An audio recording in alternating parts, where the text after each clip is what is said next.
जय हिंद साथियों, कैसे हैं आप सभी। होप करता हूं कि आप सभी ठीक होंगे, सेफ होंगे और सुरक्षित होंगे। आज की इस वीडियो में हम सभी बात करने वाले हैं कि क्या कॉलेजियम सिस्टम के खिलाफ हमारी सरकारें कुछ कर नहीं सकती हैं। क्या कोई ऐसा कानून नहीं बनाया जा सकता है कि जो कॉलेजियम सिस्टम के खिलाफ हो, एक नए ढंग से जजों के नियुक्ति का प्रोसेस स्टार्ट हो। तो आज की इस वीडियो में हम सभी समझते हैं कि क्या हो सकता है हमारा 105वां संविधान संशोधन। अभी तक 127 संविधान संशोधन के प्रस्ताव पारित विधानसभा में रखे जा चुके हैं, जिनमें से 104 संविधान संशोधन हो चुके हैं। यानी कि अब अगला जो संविधान में संशोधन होगा वह होगा 105वां संविधान संशोधन। क्या था, क्या होगा, कैसे होगा, आज के वीडियो में हम इसी के बारे में बात करते हैं। हाँ, अब हम थोड़ा सा इसके बारे में समझते हैं कि आखिर कॉलेजियम सिस्टम क्या होता है।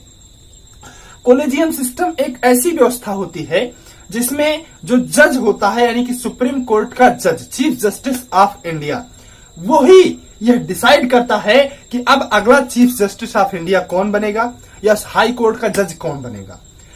इसका मतलब इट मीन्स कि जो सुप्रीम कोर्ट के जज को नियुक्त करने की ताकत है वो सुप्रीम कोर्ट के जज में ही है। मान लीजिए आप एक आईएएस अधिकारी हैं और आप में यह अथॉरिटी हो कि आप दूसरे आईएएस अधिकारी का चयन आप ही करेंगे, तो क्या आप किसी अपने रिश्तेदारों के अलावा किसी दूसरे का चयन उसमें करेंगे? बिल्कुल नहीं करेंगे। आप अपने पद पर अपने ही रिश्तेदारों को जाके कहीं ना कहीं बिठाएंगे। तो यही होता है कॉलेजियम सिस्टम, कॉलेजियम प्रणाली। अगर आप लोगों ने अभी तक इस वीडियो मेरी नहीं देखी है, डिस्क्रिप्शन में लिंक है। डिस्क्रिप्शन में लिंक नहीं, आप लोग देख लीजिएगा कैसे होती है सुप्रीम कोर्ट में जजों की नियुक्ति, कॉलेजियम सिस्टम। मैंने ऑलरेडी वीडियो बना रखी है, उसके बारे में आप लोग देख लीजिएगा, समझ लीजिएगा। लेकिन कॉलेजियम सिस्टम अल्टीमेटली होता क्या है, आप लोग समझ गए कि जज, सुप्रीम कोर्ट के जज के अंदर ही अथॉरिटी है, पावर है कि वह हाई कोर्ट के जजों की नियुक्ति व सुप्रीम कोर्ट के जजों की नियुक्ति वही करेगा, मतलब प्रस्ताव पारित करेगा। अब वो नहीं देगा तो राष्ट्रपति कैसे सिग्नेचर करेगा, मतलब अल्टीमेटली वो मैंने बता रखा है कि पावर उसी के हाथ में है। ठीक है, चलिए मान लेते हैं। अगली बात यह है कि क्या कॉलेजियम सिस्टम के खिलाफ कोई कानून नहीं बनाया गया अभी तक। तो एक बात जान लीजिए कि सन 2014 में नरेंद्र मोदी जी की गवर्नमेंट बनी, उसके पहले जितनी भी गवर्नमेंट थी वो गठबंधन में सरकार बना के थी। गठबंधन में सरकार मतलब उनका अपना कोई अस्तित्व नहीं था, गठबंधन की सरकार वैसे ही चलती है, तो इतना बड़ा फैसला वो लोग नहीं सकते थे। जैसे ही सन 2014 में मोदी जी की गवर्नमेंट बनी, उसी समय 99वां संविधान संशोधन पारित हुआ। कौन सा? 99वां संविधान संशोधन, जिसमें यह बात बहुत ढंग से कॉलेजियम सिस्टम प्रणाली को खत्म करने की स्टार्ट हुई, जिसके लिए एक कानून बनाया गया, जिसका नाम क्या रखा गया, ये हल्का सा रेज कर दूं क्योंकि थोड़ा बड़ा सा टॉपिक है वो, जिसका नाम रखा गया NJAC। कानून क्या होता है इसके बारे में हम समझते हैं। National judiciary appointment commission, national judiciary appointment commission. इसका मतलब एक ये काउंसिल बनाई गई, एक 6 सदस्यों की एक टीम बनाई गई, 6 सदस्य की एक टीम बनाई गई, जो राष्ट्रपति को यह प्रस्ताव देंगे कि आप इनको जज बनाइए। ठीक है भाई, जज के हाथ में पावर है कि वो जज कौन बनेगा वो नियुक्त कर ले, तो ये गलत है ना कहीं ना कहीं। आज एक सर्वे हुआ था, उसमें अल्टीमेटली आप जान लीजिए कि 73% हाई कोर्ट के और सुप्रीम कोर्ट के जज जो हैं वो आपस में रिश्तेदार हैं। 73% जज ऐसे हैं जो आपस में रिश्तेदार हैं, सुप्रीम कोर्ट और हाई कोर्ट के मिला के। आप लोग इस बात से आंकड़ा लगा सकते हैं कि क्या चल रहा है इसमें, भाई भतीजावाद यानी कि नेपोटिज्म बहुत तगड़ा चल रहा है। जिस प्रकार से आप लोग फिल्म इंडस्ट्री में नेपोटिज्म देखते हैं, उसी प्रकार से हमारे जुडिशरी में यानी कि जज वाले पद पर भी नेपोटिज्म चल रहा है। आप जज हैं, आपको अथॉरिटी कि आप जज बनाए, तो आप अपने ही भाई भतीज को किसी को जज बनाएंगे। तो इसके लिए नरेंद्र मोदी जी ने पहला 99वां संविधान संशोधन NJAC बनाया। इसमें क्या था? National judiciary appointment commission.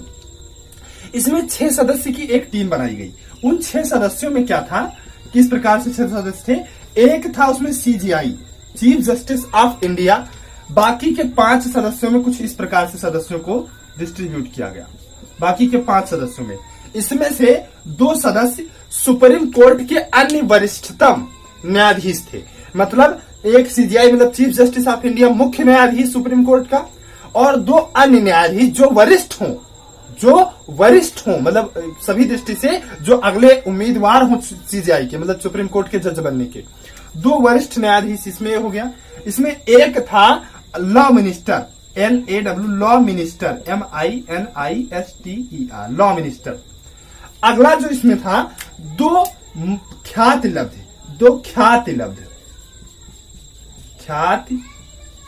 लब्ध व्यक्ति इसमें शामिल हुए।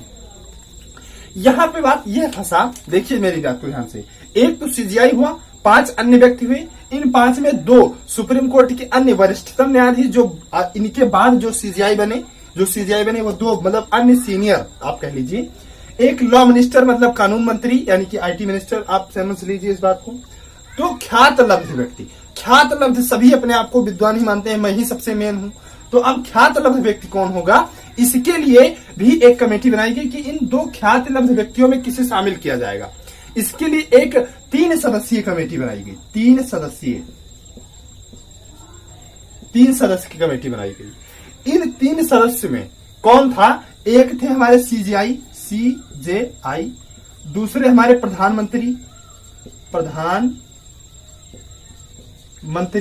और एक अन्य वरिष्ठ न्यायाधीश इसमें है, अन्य वरिष्ठ न्यायाधीश। ये 3 लोग इसमें शामिल हुए, CGI, प्रधानमंत्री, एक अन्य वरिष्ठ न्यायाधीश। ये 3 लोग बताएंगे कि ये ख्यात लब्ध व्यक्ति कौन होगा, जिसे NJAC में शामिल किया जाए। क्लियर है, बात को समझ पाए? मतलब ये 3 लोग मिलकर डिसाइड करेंगे कि ये ख्यात लब्ध व्यक्ति कौन होंगे, 2 लोग जिन्हें इसमें शामिल किया जाएगा। एक बात यहां पर विशेष निकल के आई कि इनके NJAC का जो फैसला होगा वह राष्ट्रपति के लिए बाध्यकारी होगा, मतलब राष्ट्रपति को सिर्फ सिग्नेचर करना होगा और कुछ नहीं करना होगा।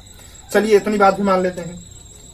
इस प्रकार से एक बहुत ही अच्छी व्यवस्था बनकर जो है जजों की नियुक्ति के लिए तैयार हुई। मतलब ये लोग नाम सजेस्ट करेंगे कि आप इनको जज बना दीजिए, इतने लोग मिलकर, तो मतलब उन्हीं को राष्ट्रपति जज बना देगा। ठीक है, चलिए मान लेते हैं, अच्छी बात है।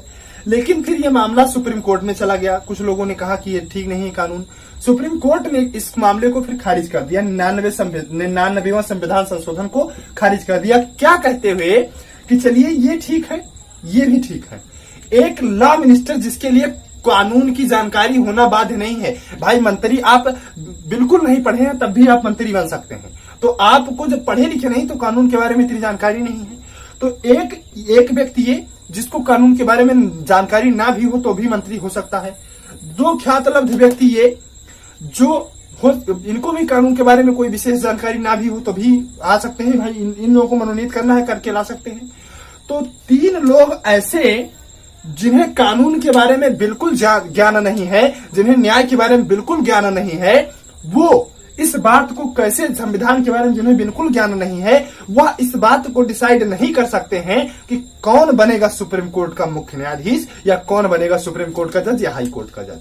सुप्रीम कोर्ट ने यही बात कहते हुए इस संविधान संशोधन को कर दिया खारिज। अल्टीमेटली खारिज तो इस कारण किया गया कि ये अपने हाथ से पावर नहीं जाने देना चाहते थे। पावर अब संविधान इस प्रस्ताव को पारित करने के लिए, जैसे आप मान लीजिए कि अगर सुप्रीम कोर्ट और हाई कोर्ट की ताकत में, शक्ति में कमी करना होता है तो उसको 3 जगह से, यानी कि आधे से ज्यादा राज्यसभा के सदन में वो पारित होना चाहिए। उसके बाद में लोकसभा और राज्यसभा सदन के दोनों सदनों द्वारा यह कानून जब पारित होगा तब हम सुप्रीम कोर्ट की शक्ति में कमी कर सकते हैं। तो इस प्रकार से पारित हुआ यह कानून। उसके बाद में सुप्रीम कोर्ट ने इसे खत्म कर दिया क्योंकि यह सारा पावर अपने हाथ में रखना चाहता है CGI। इसी के पावर सारे हाथ में थे। इसमें क्या होता है कि CGI की मान्यता बाध्यकारी थी। उसके बाद में यह मतलब टोटल खारिज हो गया तो इसका कोई अस्तित्व नहीं रह गया। लेकिन तर्क जो दिया कि 3 व्यक्ति जो अनपढ़, आप कह लीजिए कि कानून के बारे में, न्याय के बारे में कुछ नहीं जानते हैं, वह इस बात को कैसे डिसाइड कर सकते हैं कि न्यायिक पद पर कौन बैठेगा। तो अब मेरे हिसाब से आप लोग अपने कमेंट सेक्शन में बताइएगा कि ये 3 व्यक्ति कौन होने चाहिए वहां पे। ठीक है, तो आप लोगों के हिसाब से ये जो यहाँ पे लॉ मिनिस्टर किया गया था इसको कर देना चाहिए सेक्रेटरी, SECRETRY, सेक्रेटरी। सेक्रेटरी में क्या, सेक्रेटरी 25 वर्ष की IAS की सर्विस पूरा कर चुका होता है तब वह सेक्रेटरी के पद पर बैठाया जाता है। एक IAS अधिकारी होता है, मतलब इसे कानून के बारे में, न्याय के बारे में पूर्ण जानकारी होती है। तो एक तो यह सेक्रेटरी हो जाना चाहिए यहाँ पर जो लॉ मिनिस्टर किया गया। इनको तो सुप्रीम कोर्ट का जज नहीं कह सकता है कि हाँ ये पढ़े लिखे नहीं है, कानून के बारे में नहीं जानते हैं, सब जानते हैं ना। इन 2 व्यक्तियों में एक एक व्यक्ति ऐसा हो इसमें से, ध्यान से, इन दो व्यक्तियों में कौन होना चाहिए? एक तो इसमें प्रधानमंत्री जी को होना चाहिए, प्रधानमंत्री जी को होना चाहिए। प्रधानमंत्री के बारे में चलिए, एक व्यक्ति मान लीजिए अनपढ़ ही है तो प्रधानमंत्री जी पूरी कंडीशन को समझेंगे और भाई अल्टीमेटली हमारा प्राइम मिनिस्टर है, ये हमारा प्राइम मिनिस्टर है, इसको अथॉरिटी यहां पर मिलनी चाहिए। ठीक है, आप लोग सजेशन दीजिएगा कि एक ये व्यक्ति कौन हो सकता है। एक इसमें जो दो व्यक्ति और है उसमें से एक व्यक्ति ऐसा होना चाहिए कि जो अल्टीमेटली, एक बात आप लोग समझिएगा, जो एक विशेष वर्ष में आईएएस का फर्स्ट रैंक होल्डर हो, फर्स्ट रैंक होल्डर हो आईएएस के पद पर, यूपीएससी के एग्जाम में फर्स्ट रैंक होल्डर यहां पर एनजीएससी में शामिल किया जाना चाहिए। एक बात यहां से आप लोग समझिए कि किस प्रकार से, मान लीजिए कि इस बार के एनजीएससी में 2016 का फर्स्ट रैंक होल्डर शामिल किया गया, तो अगली बार में 2017 का फर्स्ट रैंक होल्डर शामिल किया जाए, उसके बाद में 2018 का, इसी प्रकार से फर्स्ट रैंक होल्डर यहां पे शामिल किया जाना चाहिए। ये भी पढ़ा लिखा, ये भी पढ़ा लिखा, ये दोनों पढ़े लिखे, ये दोनों पढ़े लिखे। उसके बाद में एक प्रधानमंत्री जी को यहां पे कर देना चाहिए, या आप ना करें प्रधानमंत्री जी को, कोई ऐसा ख्यातलब्ध व्यक्ति लाए जिसे कानून के बारे में जानकारी हो। ऐसी व्यवस्था यहां पे 105वें संविधान संशोधन में की जानी चाहिए, ताकि ये सीजीआई से ये अथॉरिटी छीने कि आप ही सीजीआई की नियुक्ति करें। मतलब सीजीआई के अंदर एक पावर है कि वही सीजीआई की नियुक्ति करता है। आपके अंदर अथॉरिटी हो जाए कि आप आईएएस बनाइए, तो आप सिर्फ अपने ही खास रिश्तेदारों को बनाएंगे। मतलब ये अथॉरिटी इससे लेनी चाहिए, अन्यथा ये हमारा जो न्यायिक व्यवस्था है बहुत गड़बड़ा जाएगी, बिल्कुल चरमरा जाएगी। इसलिए ऐसा कुछ सिस्टम जो है नया तैयार करना चाहिए। आप लोग कमेंट सेक्शन में बताइएगा कि क्या होना चाहिए, कि कौन यहां पर और हो सकता है, तो उसी हिसाब से आगे देखा जाएगा। लेकिन ये काम हो जाना चाहिए अपने देश में, बहुत जरूरी काम है ये। होप करता हूं कि आप सभी ये सारी चीजें समझ गए होंगे। मिलते हैं किसी नेक्स्ट वीडियो में, तब तक के लिए आप सभी को जय हिंद।